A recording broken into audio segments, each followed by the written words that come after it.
Welcome everybody to part 4 of our seminar on the history of the church. Tonight we're going to talk about the church in the United States. I do know already that on the last page there's a mistake. I did give you the dates for the next seminar. It is for Matthew, not Mark. That I did Mark already, so Matthew will be in the fall. Those are the right dates. But, as I was just saying here, that first session on Matthew will be a review of Mark, because 80% of Mark is in Matthew. So I'll do that for the first night, and then do the unique aspects of Matthew. So, again, thank you for making this such a great success. Thank you.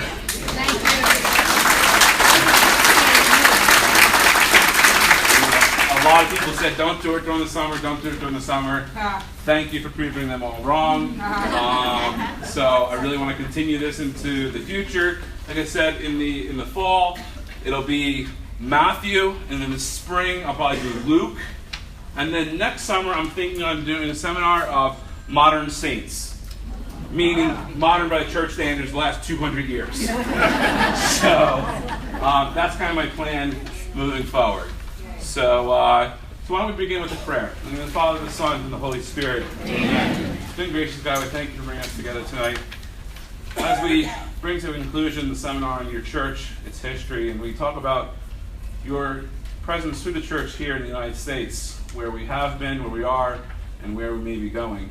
Continue to be with us each and every day, so that our hearts and our minds are aligned with you. We ask this through Christ our Lord. Amen. In the Father, the Son, and the Holy Spirit. Amen. Okay, so we now shifted primarily from Europe to the United States for tonight.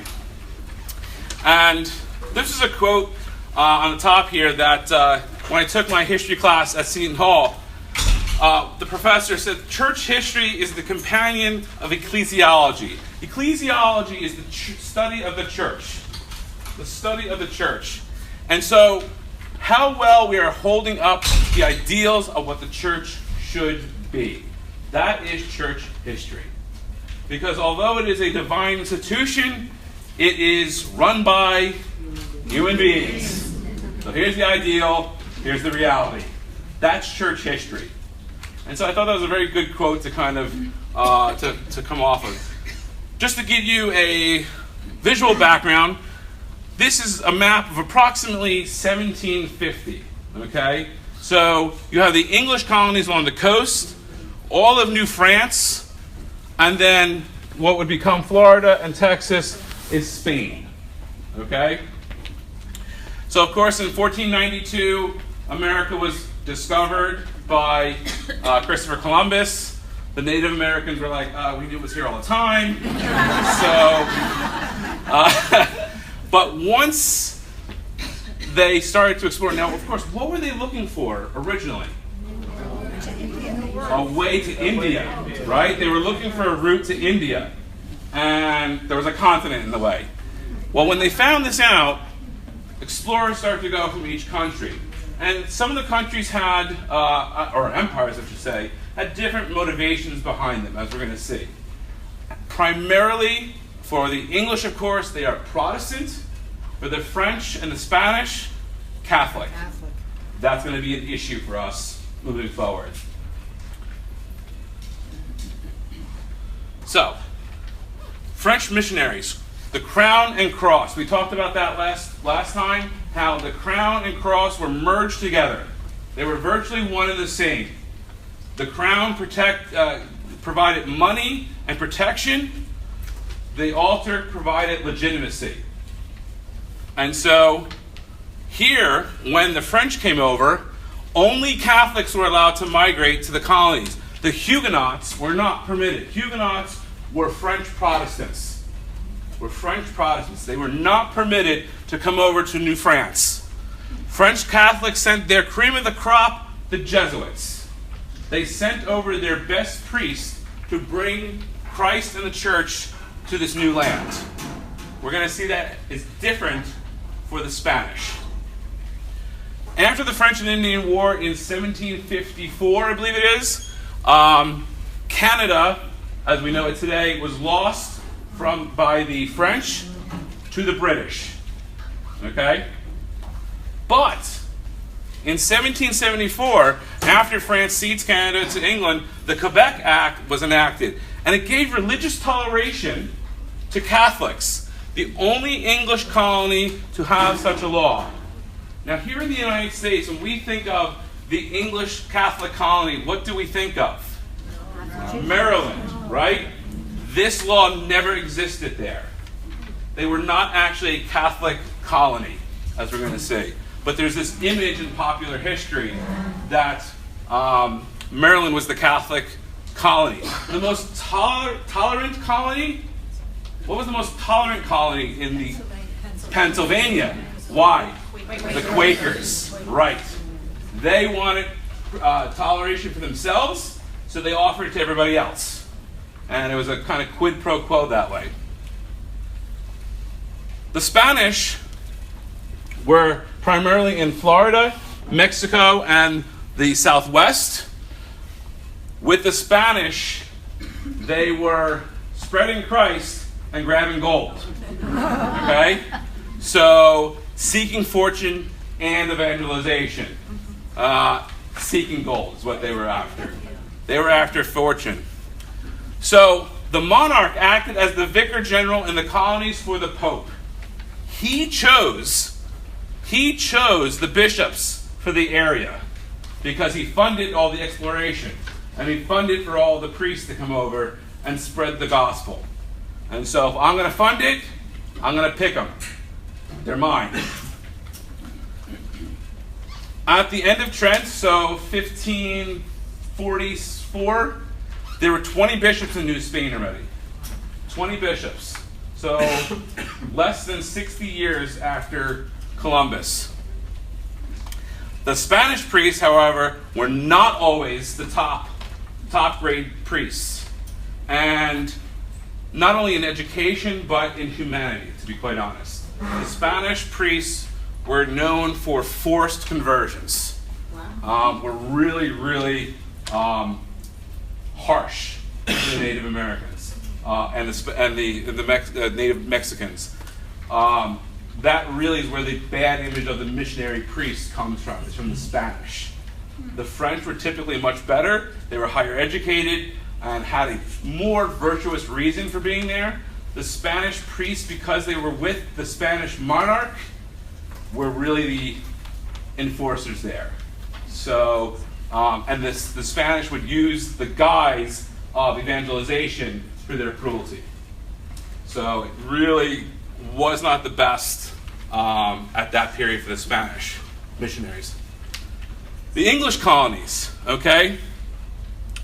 The English kind of went over slowly, and they kind of they conquered others.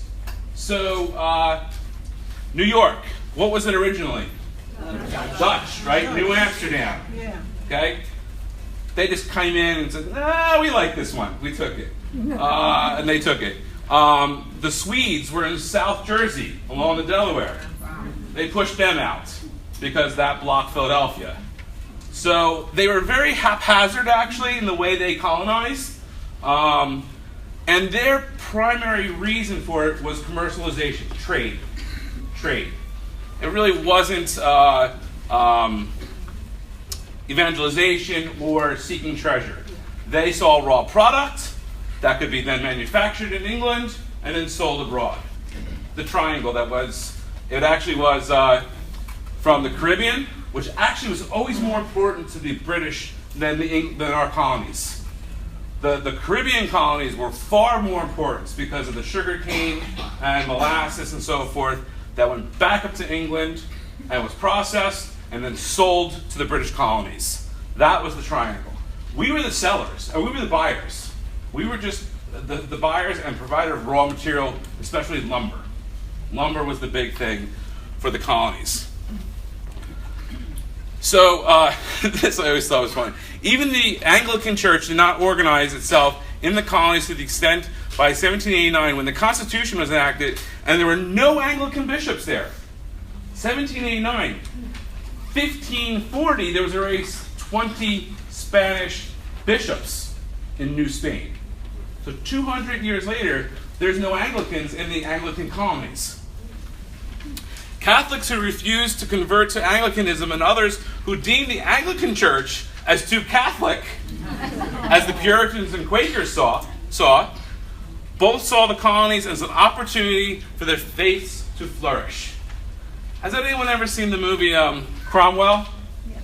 Right? And the famous scene is him actually going into an English church and just ripping everything off the altar because that was too Catholic. Anything that had crosses or anything kind of a material symbolism was destroyed. So the Anglicans were too Catholic for the Quakers. Okay. So as I said, Maryland has this perception image as being the Catholic colony. And while it's true that the land was given as a grant to the Calvert family, Lord Baltimore, it was never officially a Catholic colony. And at no point did the Catholic population exceed 10%. 10%. But it still was the largest concentration of Catholics in the English colonies. Was in that area, even at 10%, was still the largest concentration. And they never became a majority religion in Maryland. Another false understanding is Maryland is not named after the Blessed Mother. It's not named, because this whole Catholic thing, then it must be named after, it's named after the Queen of England. So, didn't get that one. So, Maryland is named after Queen Mary. So, in 1773, when the Jesuits were in Maryland, they incorporated themselves individually as businesses because their order had been suppressed, okay? And it's just a historical fact, many of them owned plantations and slaves. And so they did not want to lose them. And so they incorporate themselves individually, not as a priest, but as a person, as a British subject. And so they became a business. And therefore their lands and their properties could not be taken away because they no longer belonged to a organized religious society. And so they were afraid that the British would take their possessions. So they incorporated under British law individually. As the American Revolution began to simmer, many Maryland Catholics were very sympathetic to the cause because they figured it would be better than what we have now. Because, under the British rule, Catholics could hold no public office or any military position. And at this point, that's where power and influence is, the military and political leadership. So as Catholics, if we're not there, well, it can't get any worse. So they figured this is probably a good thing to happen. So after the American Revolution, we have a very interesting phenomenon that develops in the United States. So at this point, the church is very consolidated in Europe, very hierarchical. Okay, Pope, bishop, priest, and then lay people. This is very, very hierarchical. Everyone knows where they're at and who's making the decisions. Well, here in the United States, this didn't go over so well because we didn't have a hierarchy until 1791. There was no bishops here. It was only some priests. And so what would happen was Catholics in Manhattan in 1785 organized from the ground up into a congregation without a priest and without permission from Rome. That's not a good thing to do. Rome doesn't like that. Okay? This leads to hiring a priest since the hierarchy did not exist. We need a priest. We're going to pay him. We're going to get him here. This develops into the issue of trusteeism. Trusteeism was the belief and structure of we, the trustees of this parish, make the decisions of who our priest is going to be, where our church is going to be, how we're going to build it, so forth and so on. This then leads to the issue, if we pay for it, we hire the priests, and we own the building. That's another issue Rome don't like. So, trusteeism, because of our American ideal, right? We had just broken off from the crown, right? Independence, self-sufficient. This is the ideal in the American mindset, even for Catholics, especially since we haven't had a hierarchy until Rome starts to notice this. So the remonstrance of the clergy. Around this time, a petition was sent to Rome begging for a bishop and the establishment of the church hierarchy in the new nation. They wanted to be a diocese, not missionary territory. Okay? They wanted official recognition from Rome that we are a diocese. We are officially part of the church. We are not some missionary part of the world. We want our own. We're a new country. We want an identity as Catholic Americans. And so, Rome grants it.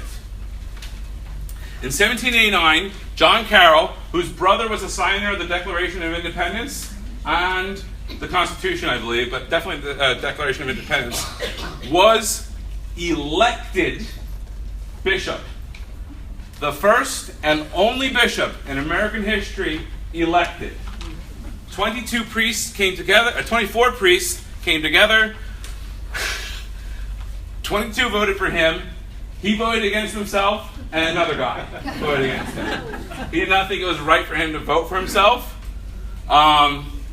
So he did not vote for himself, and they decided to make Baltimore, which was the center of Catholicism in the United States, the diocese.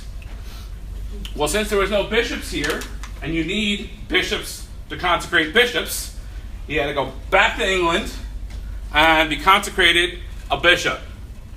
And that happened in 1790. In 1808, 4 additional dioceses were created: Boston, New York, Philadelphia, and Bardstown, Kentucky. I don't even know where that is. I don't know if it still exists.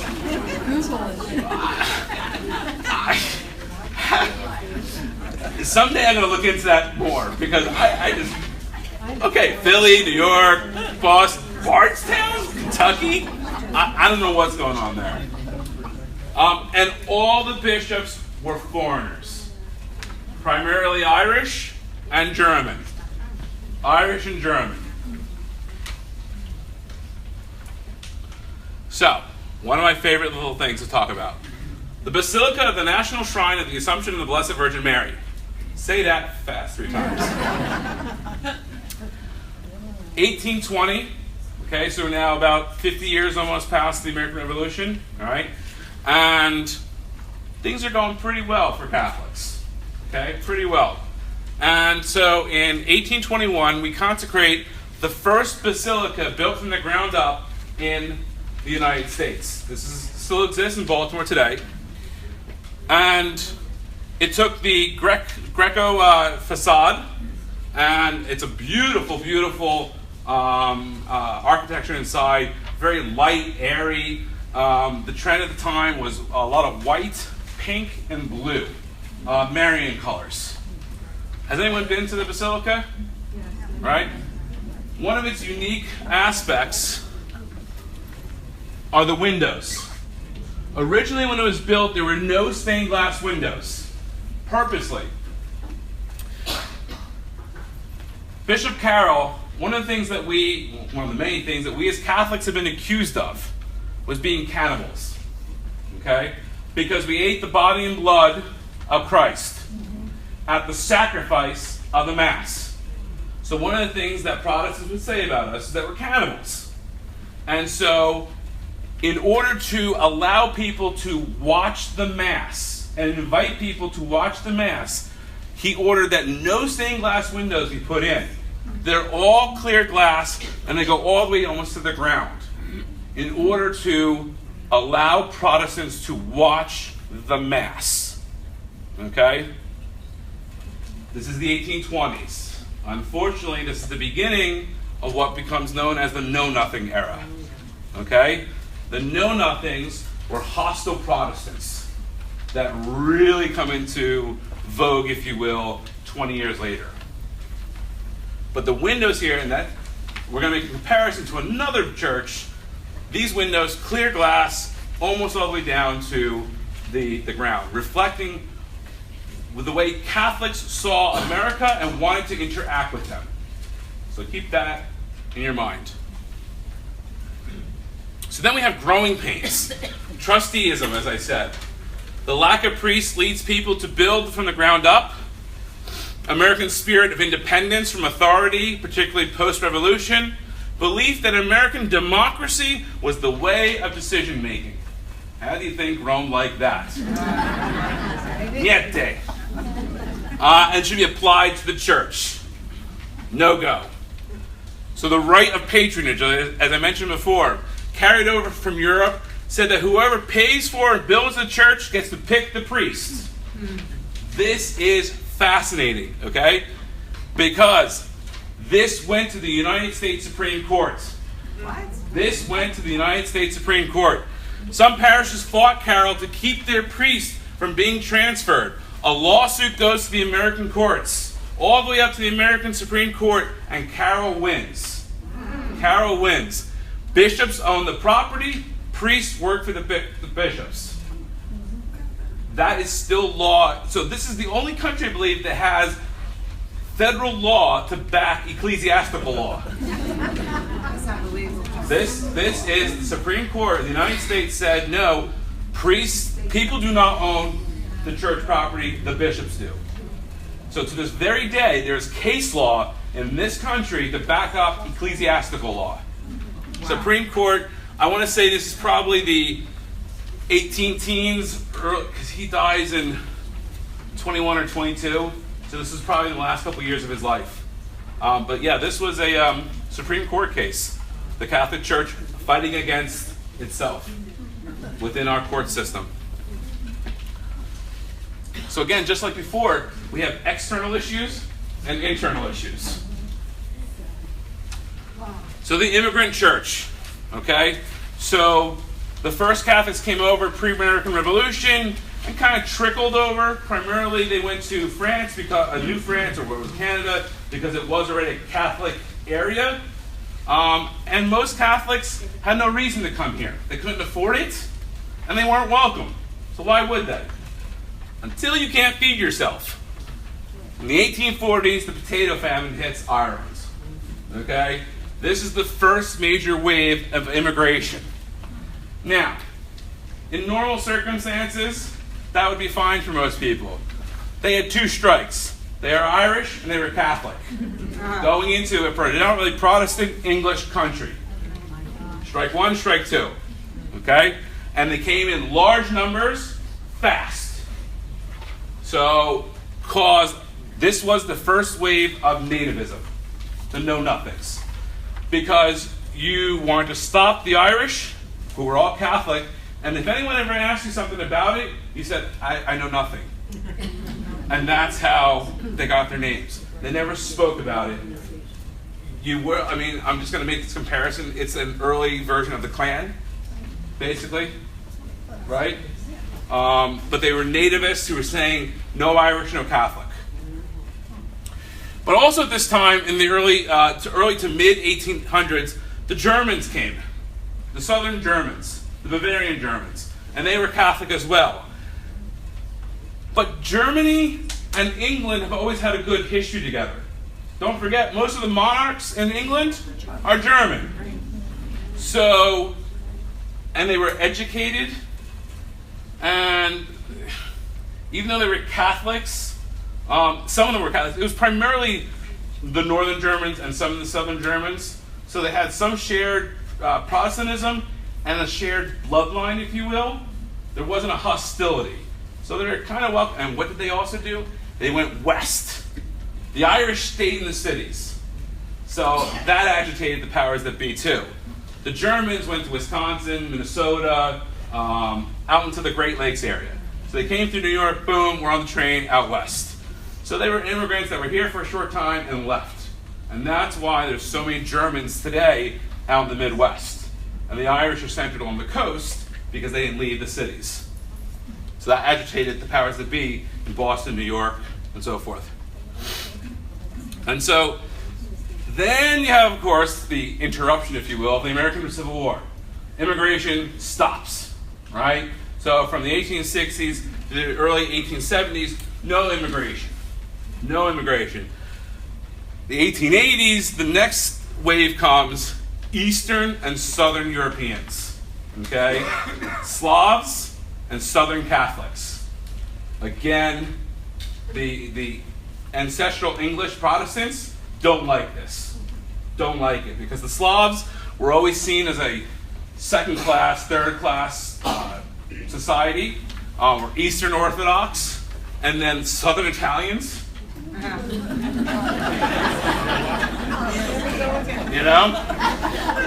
So it was not, again, it's because what's happening also, they're voting. They're voting. They're becoming citizens, and they're starting to vote against the powers that be. Tammany Hall grows out of this because they weren't stupid. We have many more of us than them. I just organized them, and we beat them. So the powers that be, politically and economically and religiously, did not like these new immigrants coming. Unlike the Germans when they came, and the Irish, they brought with them good educated priests.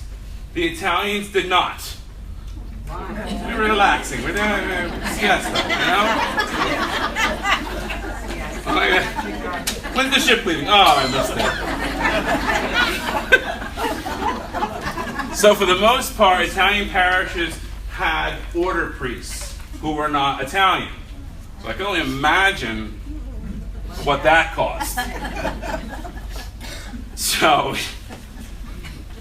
we've all seen this sign, right? Help wanted, no Irish need apply. Which really meant no Catholics. No Catholics. Because the northern part, they were not immigrating. They were not coming. They were staying there. The Protestant Irish were staying.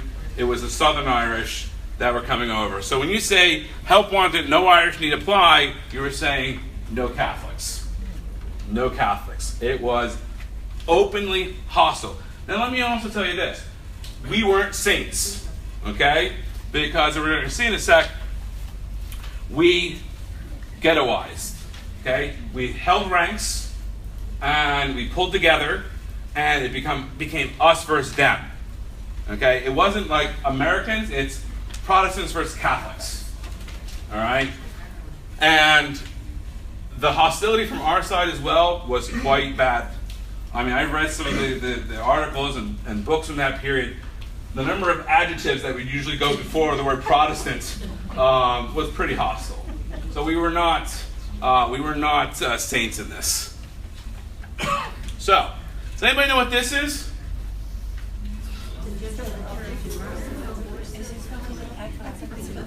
Philadelphia, St. Peter and Paul. Okay, St. Peter and Paul, built in and consecrated in 1864. Okay, so 40 years after the Basilica in Baltimore. The times had changed so much for Catholics. It had gotten so bad. The windows are 40 feet plus above the ground, so that Molotov cocktails could not be thrown into them. Churches were being burnt down left and right. So they built churches as fortresses. So here's ground level. The first window is way up there. It's at least 40 feet. That's the front. And the side, 60 feet. This, I think, is probably an addition later on. But you can see this is all strict wall. So the architecture reflects the condition that Catholics were in this country in the 1860s. They were building fortresses to protect themselves. No longer do we want Protestants looking in. We have moved beyond that. We're protecting ourselves. And so we build fortress-like buildings. It was a very hostile, dangerous time for Catholics. Again, within the church, though, especially after the Civil War, you had liberals versus conservatives even then. So liberals believed that America was the manifestation of the new age of the Holy Spirit. The 1860s, just like the 1960s. No. They believed that the Catholic schools should be closed. Catholic schools should be closed so that our children could flood the public schools and convert them. Let me tell you, the school issue as it became known, huge controversy. Huge controversy, okay? This is from the 1870s to about 1900, 30 years. Because Protestants basically ran the public schools, okay? And we did not want our kids going to Protestant schools. Even though they were the public, everybody in charge and the curriculum was Protestant. And so we built our own schools. That's why almost every parish had a school. And we kept them to the German school, the Irish school, everyone had their own school, right? But the liberals within the church said, no, we need to shut them down and flood their schools and overcome them and take over the public schools. Conservatives, and here also, they believed that one day the Pope would move from Rome to the United States. This is the American liberal Catholic point of view, that America was the new center of the world. It was the new center of the world. Europe is dying. Europe is the done part. America is the new part. This is where the church is going to be. Conservatives said no, they didn't believe the American would become a Catholic nation, and they did not believe in changing the church to accommodate American ideals. This actually became a declared heresy. Okay? At this point, again, I did my thesis on this, so I know way too much. Around the 1860s, a group of 5 former Protestant ministers who had converted to Catholicism and become priests organized into the, I just lost the name. Hecker was the founder of the, this is good. It was the first congregation of American priests, okay? And their mission was to make America a Catholic country, okay? But what they wanted to do was they looked at the country and said, no, they're very Protestant, and what's some of the major issues that we have between us and differences, right? Mary, the corpus on the cross, all these kind of things. So the, why can't I think of their name? This is really bad. They wanted to convert Protestants by talking Protestant to them. So when they talk to a Protestant, Mary, nope, we don't talk about her. When we have a cross, we don't put a corpus on it. We don't want to create those hostilities, those visual things, and so that we can talk with them first and then kind of work them into the church. Okay? The problem was, so this was kind of happening, the Paulists. Thank you. I don't know why, the Paulists. The Paulists. They still exist to this day. The first American congregation of priests. So what happened was, when Hecker died, he was part of the anti-infallibility group that went over to Vatican I to try to undermine the Pope, because he didn't think that would be good for American Catholics. Again, the independence mind, democracy, so forth and so on. When he died, one of his other Paulists wrote a biography about him. Okay? It was then translated into French, but then embellished. Okay? And so Pope Leo XIII read that book and said, what? This is what they're doing over there in America? Like, because it was all about democracy within the church, and, so he actually declared that this train of thought, that the church should change in accommodation to American ideals, called Americanism, was a heresy. We actually have a heresy named after our country. Okay? So, Rome, around 1899, really clamped down on American dioceses. Really clamped down. The bishops were not prepared for this, because they didn't know what happened. They didn't realize he read this book and took, like, this book as being what's going on over there in this country. And all of a sudden they got this letter, and they were threatened with it being put under interdict, which would have been a disaster. And they had to really clamp down on trusteeism and the parishes. So Rome really asserted itself at the turn of the century here in the United States. So in the 20th century, you have some real change because, as I said, now they're clamping down and they're going to put some of their guys here. Okay? And so by the early 1900s, bishops who were appointed to the United States were drastically different from those from the 19th century. They had Roman experience. They were taught in Rome. They worked in the Curia, which is the administrative body in the Vatican. They had graduate degrees in theology and administrative experience. They were professionals. They weren't your country bumpkin priest who then they put a mitre on. That's what happened sometimes in the late 19th century. When they stopped importing bishops, trying to make them internal, they weren't the best pedigree. So, but we did have some lions among men. James Cardinal Gibbons of Baltimore, 1877 to 1921. He was the Archbishop Cardinal of Baltimore for almost 50 years, almost. He was our go-to guy when it came to American politics and diplomacy. He was our go-to guy. Baltimore was still the center of American Catholicism. Today, it's more Washington, New York, but back then it was still Baltimore. But the hierarchy really started to establish itself and really start to impose itself on the parishes because Rome was breathing down their necks. Yep. This is kind of a sad and interesting aspect. During World War I, President Wilson reached out to national religions of faith for help. National assemblies of Lutherans, Methodists, Presbyterians responded positively. Catholic bishops could not respond because they were not a national church and didn't have the structure and organization to help out because we were Roman-oriented. Bishops could not do something nationally because we were not a national church. They looked to Rome. And it still took weeks to get information from Rome. And so when we entered the war, the Knights of Columbus were the ones who stepped up within the church at the expense and the embarrassment of the bishops to help out the war effort. And we see here one of the posters. I found some amazing posters online that they produced. It was so bad for the bishops, such an embarrassment as a national organization.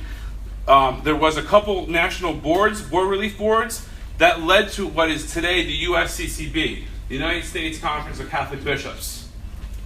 So, within the Catholic Church, the bishops are permitted to organize as a group to speak with more influence and power, but they cannot make doctrine or teachings. They can only speak as a broader body on behalf of all Catholics for the country or a region, rather than just an individual diocese. But it took World War I and the embarrassment of the Catholics here, organization and hierarchy, to step up and organize. But they had to get permission from Rome. Always have to get permission. Here's just a couple more of the posters I found from World War I, all made by the Knights of Columbus, about raising funds, doing activities, and providing for the doughboys over over there, as they said. The two on the right are from Coney Island, from 1916, I think this one is, or 17, and those are probably from 17 as well. But it really is an interesting aspect that the Knights really came into the forefront for Catholicism in the United States and during World War I. So as I said before, during the early part of the 20th century, Catholics imposed upon themselves a ghettoization to preserve their identity and their religion. Basically, build a wall, right? We do not interact, we do not intermarry, we do not interwork, we do not anything with non-Catholics. And then you even cross-reference that with Irish Catholics, Italian Catholics, German Catholics, right? You've been to all the cities. On every corner there's a church, a Catholic church, and they're all different ethnic churches. So you create a Catholic ghetto within a ghetto. So, but it was all about protecting ourselves from Protestant influence. Okay? You didn't marry outside of faith. You didn't associate outside of faith because they wouldn't let us associate with them. So we created our own organizations. And they became very interested in Catholic history as well as American history, which is going to play a very interesting part I'll talk about during the Second Vatican Council, because we've always been represented as a Protestant nation. You know, all the founding fathers were Protestants. And so that Protestant ideal made it into the Constitution, the Declaration of Independence and Constitution. And so Catholicism is not thought of. During the Second Vatican Council, we're going to talk about a man, John Courtney Murray, who was one of the most influential American theologians, who would argue that the Founding Fathers wrote better than they knew. And really, they had a Catholic ideal. He would argue, but I'll get to that in a second. So, World War II, or prior to World War II, FDR and the Catholics. This book here I've actually read a few years ago, very good book. FDR, the Vatican, and the Roman Catholic Church in America, 1933 to 1945. It's about 12 essays on different topics dealing with FDR and Catholics in America. Some with the campaigns, some with his advisors. Really kind of cool book. And so in 1932, he appoints a Catholic as the Postmaster General, the first Catholic in 25 years to be at cabinet position. Even more importantly, he appoints Catholics to the courts. Wow. To the courts. This is the 1930s. So for 150 years, Catholics were not in the federal courts. Maybe a period after one or two got through, but he started appointing them. Because of this and other outreach programs from the New Deal, Catholics as a whole became a block vote for the Democratic Party the next 40 years. Basically, from the 30s through the 70s, if you were Catholic, you voted Democrat. If you were Republican, you voted Protestant. That was just it. That was just it. The ideologies that we have today did not exist because all the Catholics came out of the urban areas. So they had the ethnic Catholic machines. So you were Catholic, you were a Democrat. You were Protestant, you were Republican. Not until the 1970s with the Roe v. Wade decision did you start to have that fracture. And then today, it's much more people look at their political ideology first and then their religion. So they're a conservative first, then they're a Catholic. They're a liberal first, then a Catholic. And they kind of look this way rather than this way. So, in my opinion, when they talk about the Catholic voting bloc today, it doesn't exist. There might be a chunk of a majority or a large chunk of Catholics that vote one way or the other, but there is not a Catholic voting bloc today. Someone asked before, where do Catholics generally fall? From all the research that I've seen, the more you are practicing Catholic, the more conservative one is, typically, so more Republican. So typically, if you go to Mass twice a month or more, you're typically more Republican, conservative, and the opposite is true for there. Less practicing Catholic, more liberal, more Democrat. That's just been put out there by research when Mass attendance really does relate to political view. They've made that direct correlation. So for 40 years, Catholics were bedrock Democrats. And this continued through Truman. Because when the men returned from the war, one of the most important bills that was passed was the GI Bill. The GI Bill, for the first time, provided money to working class men to go to college. And what does that mean? Better jobs. What does that mean then? I can move out of the city. And so all this was related. Catholics have been so centralized in the cities that now, with transportation, roads, and so forth, opening up the country, and now being able to afford it and having a better education, Catholics left the city. And they met people of other faiths. I mean, they just never met a Jew or a Protestant, they just never met them. You know? I'm going to tell you, even myself, growing up in the 80s in the suburbs, we were all Catholics on the street. I didn't know anybody else. And then so to meet somebody else, like, okay. So, that was just this is the 80s. I can only imagine what it was like in the 50s and 60s. You didn't know anybody who wasn't an Irish Catholic or wasn't a German Catholic. This was a whole new world. Whole new world changing. So the exodus of the Catholics from the cities, right? So places like New York and Boston and had been overwhelmingly Catholic, overwhelmingly ethnic. By the 50s and 60s and 70s, they start the exodus. So 1960. So it's both, for Catholics, a joyous moment, I would argue, and a very sad moment. Sad, not only for his assassination, but prior to the election in 1960, JFK gave the famous Dallas speech, where he went down to Dallas and at a conference of Protestant ministers publicly said, "I will take no direction from the Pope, do not worry," because they all thought that if a Catholic becomes president, he will not listen to the people, he will listen to the Pope. This was this is up in the 60s, 1960s. He had to get up there and say, "I will not take direction from the Pope." He is, in essence, to a certain point, renounced the faith. Yeah. Because our politics should be driven by our faith, not separated. And so he gets up there and says, "Don't worry, I'm not going to listen to what he says." And he didn't win that election by much. Some would argue he didn't win the election, except for Chicago came through. So he's elected in 1960, and I think this is a very interesting point. His funeral mass was after his assassination was the first time for millions, probably tens of millions of Americans, to see a Catholic mass because it was televised.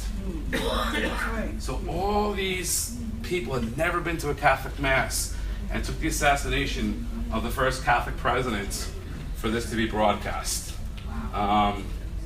So it's a fascinating fact. St. Matthew's in Washington is where the funeral mass was, and they marked the floor is marked off where the casket was to this day. So there has not been a Catholic president since.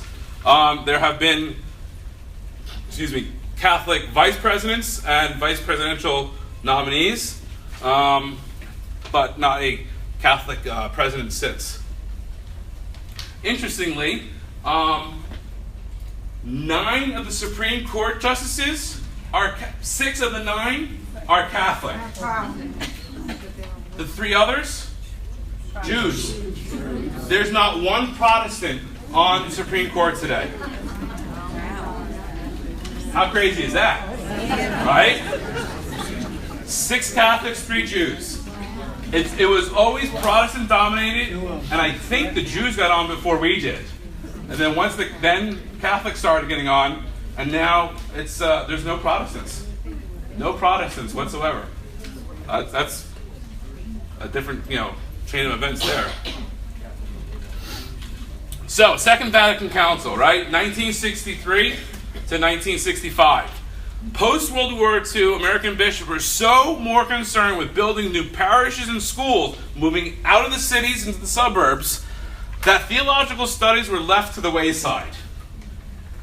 We were basically back to the way it was at Vatican I, when the bishops showed up and didn't know what was going on.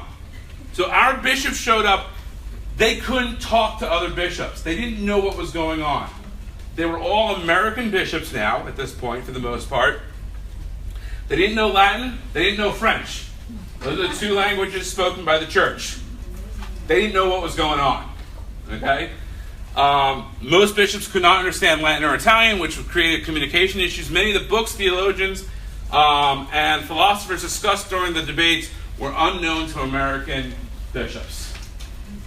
Okay? So for the most part, we did not play a big role, except for one. Okay? The Declaration on Religious Freedom. One of the most controversial documents that come out of the Second Vatican Council. It was actually one of the first ones to be debated and the last to be voted on. It took all 3 years for them to come up with a Declaration of Religious Freedom. There was a very strong majority of bishops who did not want to declare that a person had the right to religious freedom because that would give error rights. Okay, remember that from the 1870s? Error has no rights. If we give religious freedom to people to choose error, we are now leading souls astray. There's only one true church. We are the only one. We cannot have religious freedom. There is only Catholic Church. On the other side were Eastern European bishops. This is 1963, 4 and 5. Where are we? The Cold War. Okay? So all the bishops, including Karol Wojtyła, the future JP2, right, was there from Poland, Lithuania, all these Eastern Bloc countries who were now officially in atheistic countries. And what they argued, with the backing of the Americans, is we need religious freedom to force these countries, these nations, to allow to at least have the choice. Right now we can't even talk religion. Forget about freedom of it, we can't even talk about it. And when given the choice, because we hold the truth, they will naturally come to us. But they need that ability first. And based on their experience behind the Iron Curtain and the American bishops, it passed. It was this very strange alliance. Yeah, good word. Alliance between Eastern Europeans and American bishops, and then others throughout the world. But really, the ones who were most against it were the Europeans, the Italians, the French, and the Germans. Okay, because they had it set already. They like it that way. So, for the Americans, we provided the most through John Courtney Murray and his work on religious freedom in that act. Almost everything else in the council was done by the Germans and the French. We were just bystanders because, again, our bishops were not very coherent in the ways of doing things. So this is 1965. Where are we today? Well, this is where we're at, okay? The Catholic Church today, and those who are active members, I would argue we're back to the 1860s and 70s. We are under siege because our teachings, for the most part, do not adhere to society in general, okay? And so culture is going this way, the church is saying this, and everyone's telling us we're wrong.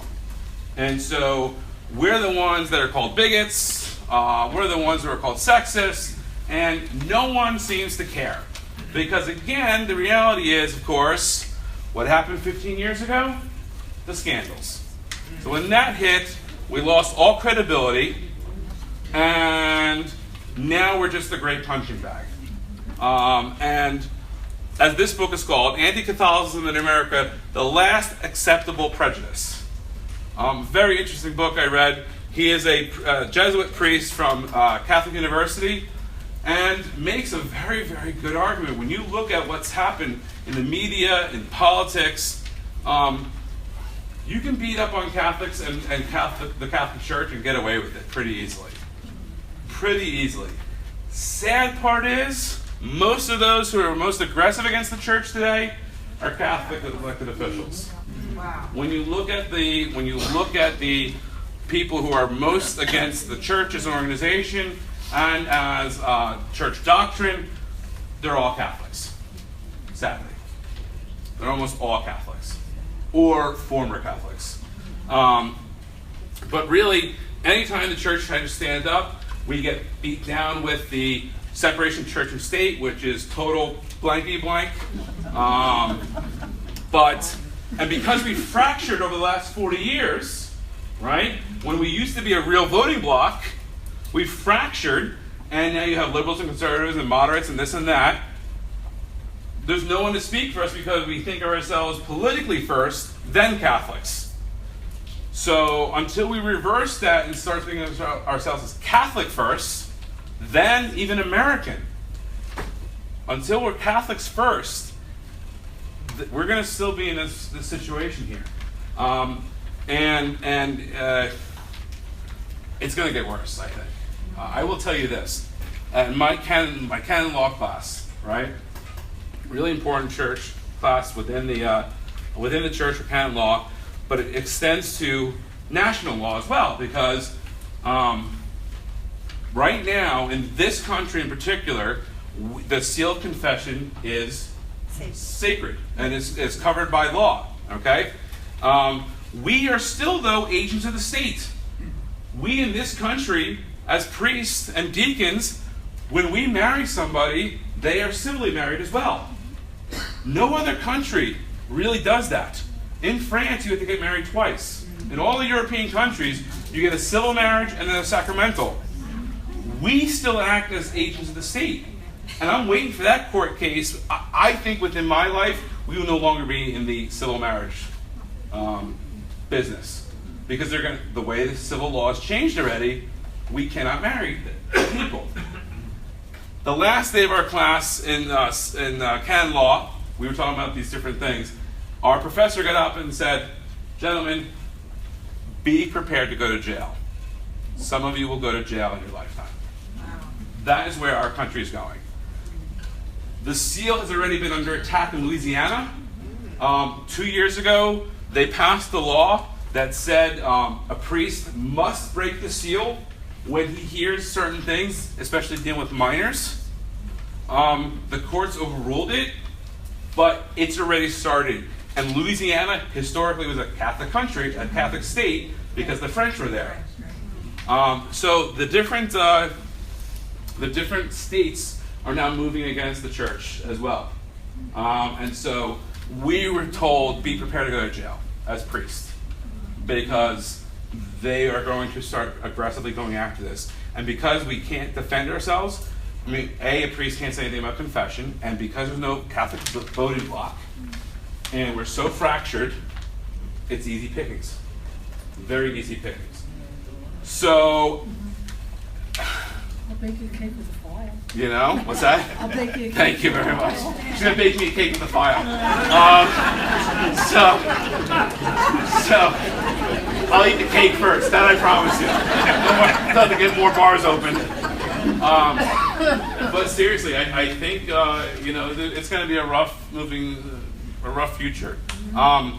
Cardinal George, who just died, I think it was, in Chicago, he made this famous line, I will die in my bed, my successor will die in jail, his successor will die on the public street. That's his mindset where we're going. And I mean, that's not the path, we're talking the future here. So, unfortunately, the trends are that way, and